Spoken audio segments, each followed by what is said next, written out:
Good morning students, today we are going to start next topic. हम लोग जो हैं वो ऑर्गेनाइजेशन ऑफ डाटा कर रहे थे एंड उसकी आज की सेकेंड वीडियो है that is basis of account classification. देखो क्लासिफिकेशन हमारी कितने टाइप्स की है। First one is the geographical, second one is chronological, third one is qualitative and fourth one is the quantitative. तो let's get start. First one is geographical. इसमें आप क्या करते हो जियोग्राफिकल में कि आप लोकेशन वाइज डाटा को क्लासिफाई करते हो। जैसे कि कहते हैं नंबर ऑफ फॉर्म्स जिसने हैं बाइसिकल्स प्रोड्यूस कर रही हैं अलग अलग लोकेशन पे वो कितनी है। तो हम लोग 2019 के बारे में अगर बात करें तो पंजाब में दे आर सेइंग कि 30 फॉर्म्स हैं एंड हरियाणा में 20 एंड यूपी में देयर इज़ 25 फॉर्म्स। तो दैट इज़ हम लोग उसको डाटा को क्या कर रहे हैं लोकेशन के अकॉर्डिंगली अलग से डाटा को क्लासिफाई किया जा रहा है, राइट। तो सेम एज वेल नीचे इन्होंने ग्राफ बनाया हुआ है जैसे कि एक्स एक्सिस पे we are placing place and Y axis पे there is number of forms. तो हमने पहले 5, 10 इस तरीके से लिख लिया क्योंकि हमारे पास 20, 30 और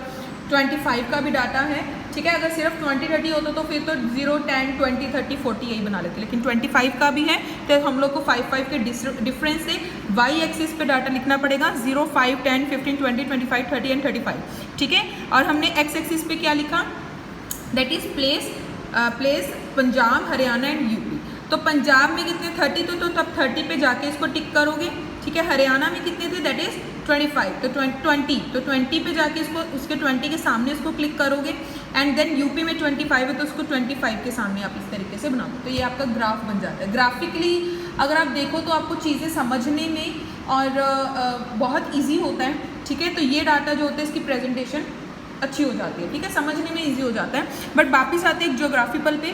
जियोग्राफिकल में क्या क्या है कि लोकेशन वाइज जिसमें आप डाटा को क्लासीफाई कर सकते हो, ठीक है। Come to the next point that is chronological classification. Chronological में क्या है कि जब आपने मेरे अकाउंट्स में भी आपको मैंने बताया है कि क्रोनोलॉजिकल का मतलब होता है जैसे सीक्वेंस वाइज हम कोई काम करते हैं, राइट, सीरीज वाइज कोई काम करते हैं। Same as well chronological classification यहाँ पे क्या है कि जब आप टाइम के अकॉर्डिंगली करते हैं, ठीक है, टाइम के अकॉर्डिंगली करते हैं बेसिस ऑफ टाइम। देखो when data are classified on the basis of time it is known as chronological classification. जैसे कि सेल ऑफ फर्म हम देखना चाहते हैं कि 2017 से लेकर 19 तक की उनकी सेल कितनी थी। तो टाइम के अकॉर्डिंगली हमने डाटा देखा दैट इज 2017 में 80 लाख था, 2018 में 90 lakh and in 2019 there is a sale of 95 lakh, right. तो हम लोग इसमें टाइम के अकॉर्डिंगली क्लासिफिकेशन करते हैं। Next one is the qualitative classification.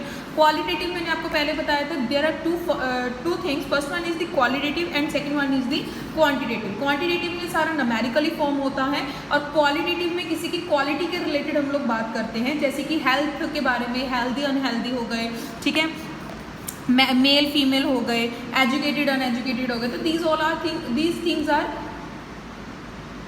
Qualitative data, right. पढ़ के देख लेते हैं। This classification is according to the quality and attributes of the data. For example data में be classified on the basis of occupation, region, level of intelligency of the people. Quality है कि intelligent कितना है, किसी का कितना IQ level है, ठीक है, कोई क्या काम कर रहा है। So what is this is a qualitative data. Qualitative data दो टाइप्स के होते हैं। First one is the simple classification and the second one is the manifold classification. Simple classification में क्या होता है जब हम क्या करते हैं जैसे कि male female, healthy unhealthy, educated uneducated, तो ये क्या है हम लोग नॉर्मली इन्होंने बताया था डिक्टोमी के अकॉर्डिंगली हम लोग डाटा को क्लासिफाई करते हैं। डिक्टोमी का मतलब एजुकेटेड अनएजुकेटेड, हेल्दी अनहेल्दी, मतलब एक चीज़ का ऑपोजिट के करके हम लोग उसको डाटा को क्लासीफाई करते हैं। और इसमें एक सिंपल में एक ये भी चीज़ है जो भी आप डाटा ले रहे हो उसका सिर्फ एक ही साइड पे आप उसको क्लासीफाई करते हो। लेकिन मैनीफोल्ड में क्या होता है आप उसको एजुकेटेड अनएजुकेटेड तो देख ही रहे हो, साथ ही साथ उनकी इनकम भी देख रहे हो। तो जब एक ही डाटा को मल्टीपली आप उसको क्लासीफाई करते हो तो वो हमारा कौन सी कैटेगरी में आ जाता है manifold. When classification according to the quality of data involve more than one character. जब एक ही करेक्टर से ज़्यादा हम लोग डाटा को क्या करते हैं क्लासीफाई करते हैं तो उसे क्या बोलते हैं manifold classification. Come to the next point that is the quantitative. As I already told you quantitative में जितना भी न्यूमेरिकल डाटा होता है वो लेते हैं। फॉर एग्जांपल हम लोग देखना चाहते हैं इसकी जो रेंज होती है वो इंक्रीज डिक्रीज होती है। जैसे कि हम लोग देखना चाहते हैं कि एनुअल प्रॉफिट जो है, ठीक है, एनुअल प्रॉफिट कंपनी को एनुअल प्रॉफिट के रिलेटेड साल में कितनी कंपनीज कितना अर्न कर रही हैं। तो हम लोग देख रहे हैं कि 0 to 1 लाख के नियर अबाउट 5 कंपनीज ऐसी हैं जिनकी इनकम कितनी है that is 0 to 1 lakh and 1 lakh to 2 lakh के नियर अबाउट कितनी कंपनीज है जो इनकम अर्न कर रहे हैं that is 150 companies. There are 150 1500 companies are there who are earning in between 2 lakh to 3 lakh. 800 companies are there who are earning 3 lakh to 4 lakh and so on, right? So that is what, that is a numerical data और numerical classification. तो ये कुछ points थे जिसके accordingly हम data को numerically classify कर सकते हैं, right?